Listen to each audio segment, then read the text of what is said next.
దీన్ని తెలంగాణ రాష్ట్ర బీసీ సోదరులందరూ కూడా గుర్తుపెట్టుకుంటాం. ఇది ఇప్పట్లో అయ్యేది కాదు అని గౌరవ ముఖ్యమంత్రి రేవంత్ రెడ్డి గారే నిన్న తేల్చి చెప్పి మరి టెంట్ ఇక్కడి పీక్కొని హైదరాబాద్కు వెళ్ళిపోయారు. ఇది కాదు అని. కానీ ఖచ్చితంగా బీఆర్ఎస్ పార్టీ పోరాడుతూనే ఉంటుంది.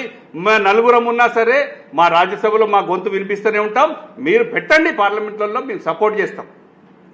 మీరు ఇండియా కూటమి మీటింగ్ పెట్టేసి బీజేపీ ఇండియా కూటమిలో వచ్చిన వాళ్ళ ఎంపీలందరినీ పిలిచి బీఆర్ఎస్ రాలేదు అని అంటే ఎక్కడికి వస్తుంది బీఆర్ఎస్? మీ కూటమిలో లేదు కదా.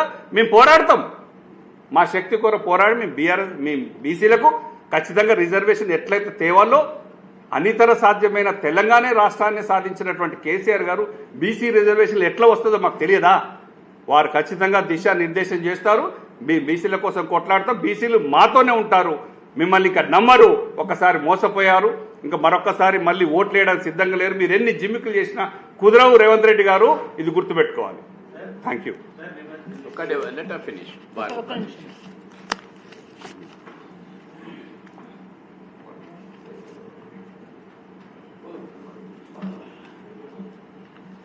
పెద్దలు రాజ్యసభ సభ్యులు శ్రీష్ రెడ్డి గారికి, పెద్దలు బద్దిరాజు రవిచంద్ర గారికి, మీడియా మిత్రులు మీ అందరికీ నమస్కారం తెలియవస్తా ఉన్నాం. బనకచర్ల విషయంలో సుదీర్ఘంగా కూడా పెద్దలు శ్రీష్ రెడ్డి గారు మీకు వివరంగా చెప్పడం జరిగింది. దాంతోపాటు బీసీ రిజర్వేషన్ గురించి మా రాష్ట్రంలో ఎప్పటి నుంచో పోరాటం చేస్తున్న బీసీ నాయకుడు, బీసీ బిడ్డ బద్దిరాజు రవిచంద్ర గారు కూడా సుదీర్ఘంగా అన్ని విషయాలు వారి యొక్క ఆవేదన, రిజర్వేషన్ ఎందుకు మీరు ఇంప్లిమెంట్ చేయలేకపోతున్నారు, ఎందుకు చేస్తలేరు, ఎందుకు అనే విషయాన్ని చాలా స్పష్టంగా మేము ముందు తీసుకురావడం జరిగింది. నేను రెండే విషయాలు చెప్తా.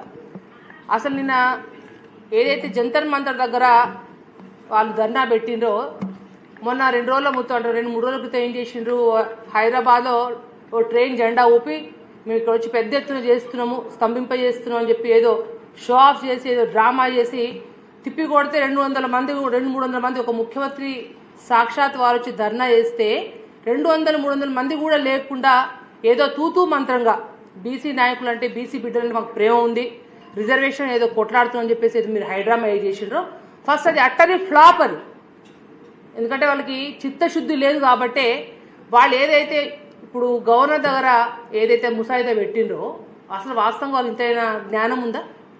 ఇంతకుముందే బీఆర్ఎస్ పార్టీ కానీ మిగతా బీజేపీ పార్టీ వాళ్ళు అందరూ కూడా అసెంబ్లీలో తీర్మానం పెట్టిన తర్వాత మీరు రాష్ట్రపతి ఆధీనంలో ఉన్న తర్వాత మళ్ళీ మీరు ఆర్డినెన్స్ తీసుకోవడంలోనే మీ దొంగతనం, మీ లంగతనం అక్కడే కనబడతా ఉంది.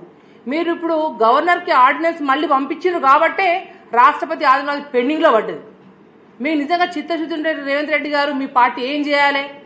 రాష్ట్రపతి దగ్గర వారు ఎటువంటి నిర్ణయం తీసుకోవట్లేరు, రాష్ట్రంలో బీసీ బిడ్డలందరూ భగ్గుమంటా ఉన్నారు అని సుప్రీంకోర్టు పోవాల్సింది మీరు ఎక్కడ పోకుండా ఇక్కడ డ్రామాలు చేసుకుంటూ చాలా తమాషా ఆడుతూ ఉన్నారు. రాష్ట్రంలోనే బీసీ బిడ్డలకు ఒకటే గమనించాల్సిన విజ్ఞప్తి చేస్తూ ఉన్నా ఏంటంటే, ఈ దొంగ లెక్కలు చెప్పుకుంటూ దొంగ సర్వేలు చేసుకుంటూ మళ్ళీ పాత పద్ధతిలోనే రిజర్వేషన్ అమలయ్యే విధంగా లోకల్ బాడీ ఎలక్షన్ కోసం హైడ్రామా ఆడుతున్నారు. కానీ బీసీ బిడ్డల మీద ప్రేమ లేదు కాదు అని చెప్తున్నాం. రేవంత్ రెడ్డి గారి తొడలు దరుచుకుంటూ మాట్లాడుకుంటూ ఉన్నారు. రాహుల్ గాంధీని ప్రధానమంత్రి చేస్తూ ఉంటారు. అరే అయ్యా, మీ రాహుల్ గాంధీ ప్రధానమంత్రి అయ్యే లేదు, సచ్చే లేదు, మీరు బీసీ బిడ్డలకు రిజర్వేషన్ కూడా ఇచ్చే లేదని నిన్నటి మీ ధర్నాతో స్పష్టంగా కనబడిపోయింది. మీకు నిజంగా బీసీ బిడ్డల మీద ప్రేమ ఉంటే మీ రాహుల్ గాంధీ పార్లమెంట్ ఉన్న వ్యక్తి ఢిల్లీలో ఉండి నేను ఎందుకు వారి బీసీ ధర్నాకు ఎందుకు రాలేదు? మీ ప్రియా గాంధీ ఎందుకు రాలేదు? మీ ఖర్గే గారు ఎందుకు రాలేదు? మీ పార్టీ నుంచి ముఖ్య నాయకులు ఎవరు అంటే మీకు ధర్నా ఇచ్చిన విషయం సరే మీరు ఏదో ఎక్కడ పోయినంటున్నావు అంటే నిన్న మీకు ధర్నా పెట్టే విషయం అంత మాత్రం సమాచారం లేదా? అంటే మీకు బీసీ బిడ్డల మీద ఎంత చిత్తశుద్ధి ఉందో నిన్న ధర్నాకి మీ పెద్దలు, మీ నాయకులు మీరు దాదాపు 50-60 సార్లు పదవుల కోసము, మంత్రుల కోసం మీరు ఢిల్లీ చుట్టూ ఏదైతే చక్రాలు కొడతా ఉందో, ఈ బీసీ రిజర్వేషన్ కోసం మీ నాయకులు నిన్న ధర్నాకు రాలేని విషయం బీసీ బిడ్డల మీద ఎంత చిత్తశుద్ధి ఉందో మీ కాంగ్రెస్ నాయకులు స్పష్టంగా కనపడతా ఉంది. మీరు కేసీఆర్ మీద ఏడ్పు ముందు మానేయండి. రేవంత్ రెడ్డి గారు నోరు చేస్తే కంపు మాటలు, గబ్బు మాటలు. పెద్ద తండ్రి లాంటి వ్యక్తి కేసీఆర్ గారు, చావు కోరుకునే వ్యక్తి రేవంత్ రెడ్డి. పొద్దున్న లేస్తే ఆయన తిట్టడం, మా మీద పొద్దున్న లేస్తే పాడలే నిన్న కనిపిస్తే అక్కడ ఎంతసేపు తిట్ల దండకం తప్ప లోకల్ బాడీ ఎలక్షన్ దృష్టిలో పెట్టుకుని మాట్లాడడం తప్ప ఎటువంటి స్పష్టంగా కనపడలేదు.